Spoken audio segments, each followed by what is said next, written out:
Hello everyone, welcome to my channel study with Apurba. আজকে আমরা আলোচনা করব জিকের একটি গুরুত্বপূর্ণ টপিক, মহান ব্যক্তিবর্গের ছদ্মনাম। এটি আপনাদের আপকামিং এক্সামের ক্ষেত্রে খুব গুরুত্বপূর্ণ হতে পারে।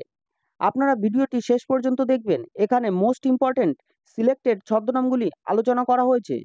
তো চলুন সরাসরি ভিডিওটি শুরু করা যাক। আমাদের প্রথম প্রশ্নটি হলো, অনিলা দেবী কার ছদ্মনাম? আমাদের সঠিক উত্তরটি হবে শরৎচন্দ্র চট্টোপাধ্যায়, অর্থাৎ শরৎচন্দ্র চট্টোপাধ্যায়ের ছদ্মনাম হলো অনিলা দেবী। আমাদের পরবর্তী প্রশ্নটি হলো, ভানু সিংহ কার ছদ্মনাম?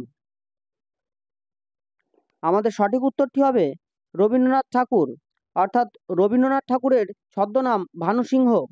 আমাদের পরবর্তী প্রশ্নটি হলো, ধূমকেতু কার ছদ্মনাম? আমাদের সঠিক উত্তরটি হবে কাজী নজরুল ইসলাম, অর্থাৎ কাজী নজরুল ইসলামের ছদ্মনাম হলো ধূমকেতু। আমাদের পরবর্তী প্রশ্নটি হলো, কমলাকান্ত কার ছদ্মনাম?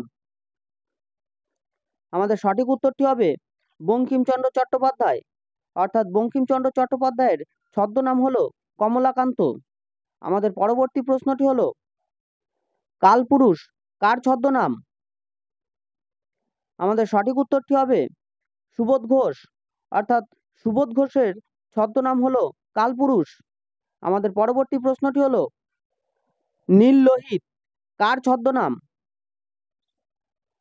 আমাদের সঠিক উত্তরটি হবে সুনীল গঙ্গোপাধ্যায়, অর্থাৎ সুনীল গঙ্গোপাধ্যায়ের ছদ্মনাম হলো নীল লোহিত। আমাদের পরবর্তী প্রশ্নটি হলো, মৌমাছি কার ছদ্মনাম? আমাদের সঠিক উত্তরটি হবে বিমল ঘোষ, অর্থাৎ বিমল ঘোষের ছদ্মনাম হলো মৌমাছি।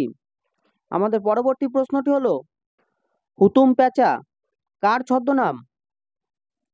আমাদের সঠিক উত্তরটি হবে কালীপ্রসন্ন সিং, অর্থাৎ কালীপ্রসন্ন সিংয়ের ছদ্মনাম হলো হুতুম প্যাঁচা। আমাদের পরবর্তী প্রশ্নটি হলো, বীরবল কার ছদ্মনাম? আমাদের সঠিক উত্তরটি হবে প্রমোদ চৌধুরী, অর্থাৎ প্রমোদ চৌধুরীর ছদ্মনাম হলো বীরবল। আমাদের পরবর্তী প্রশ্নটি হলো, কালকুট কার ছদ্মনাম? আমাদের সঠিক উত্তরটি হবে সমরেশ বসু, অর্থাৎ সমরেশ বসুর ছদ্মনাম হলো কালকুট। আমাদের পরবর্তী প্রশ্নটি হলো, বনফুল কার ছদ্মনাম? আমাদের সঠিক উত্তরটি হবে বলাইচাঁদ মুখোপাধ্যায়, অর্থাৎ বলাইচাঁদ মুখোপাধ্যায়ের ছদ্মনাম হলো বনফুল। আমাদের পরবর্তী প্রশ্নটি হলো, টেকচাঁদ ঠাকুর কার ছদ্মনাম? আমাদের সঠিক উত্তরটি হবে প্যারীচাঁদ মিত্র, অর্থাৎ প্যারীচাঁদ মিত্রের ছদ্মনাম হলো টেকচাঁদ ঠাকুর। আমাদের পরবর্তী প্রশ্নটি হলো, বাংলার বাঘ কার ছদ্মনাম? আমাদের সঠিক উত্তরটি হবে আশুতোষ মুখোপাধ্যায়, অর্থাৎ আশুতোষ মুখোপাধ্যায়কে বাংলার বাঘ ছদ্মনামটি দেওয়া হয়েছে। আমাদের পরবর্তী প্রশ্নটি হলো, পদাতিক কার ছদ্মনাম? আমাদের সঠিক উত্তরটি হবে সুভাষ মুখোপাধ্যায়, অর্থাৎ সুভাষ মুখোপাধ্যায়ের ছদ্মনাম হলো পদাতিক। আমাদের পরবর্তী প্রশ্নটি হলো, নিহারিকা দেবী কার ছদ্মনাম?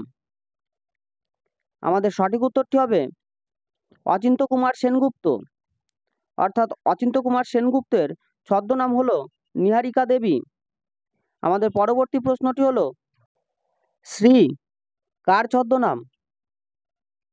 আমাদের সঠিক উত্তরটি হবে জীবনানন্দ দাশ, অর্থাৎ জীবনানন্দ দাশের ছদ্মনাম হলো শ্রী। আমাদের পরবর্তী প্রশ্নটি হলো, বহুরূপী কার ছদ্মনাম? আমাদের সঠিক উত্তরটি হবে শৈলেশ দে, অর্থাৎ শৈলেশ দের ছদ্মনাম হলো বহুরূপী। আমাদের পরবর্তী প্রশ্নটি হলো, গ্রন্থকীট কার ছদ্মনাম? আমাদের সঠিক উত্তরটি হবে তারাপদ রায়, অর্থাৎ তারাপদ রায়ের ছদ্মনাম হলো গ্রন্থকীট। আমাদের পরবর্তী প্রশ্নটি হলো, দেশবন্ধু কার ছদ্মনাম? আমাদের সঠিক উত্তরটি হবে চিত্তরঞ্জন দাস, অর্থাৎ চিত্তরঞ্জন দাসের ছদ্মনাম হলো দেশবন্ধু। তো বন্ধুরা, এটিই ছিল ছদ্মনামের ওপর একটি কমপ্লিট ভিডিও। ভিডিওটি ভালো লাগলে অবশ্যই লাইক, শেয়ার, সাবস্ক্রাইব করবেন এবং পাশে থাকা বেল আইকনটি অবশ্যই প্রেস করবেন, যাতে আমার ভিডিও সবার প্রথম আপনার কাছে পৌঁছে যায়। আর যদি কোনো ডাউট থাকে তাহলে কমেন্ট বক্সে অবশ্যই কমেন্ট করবেন। Thank you.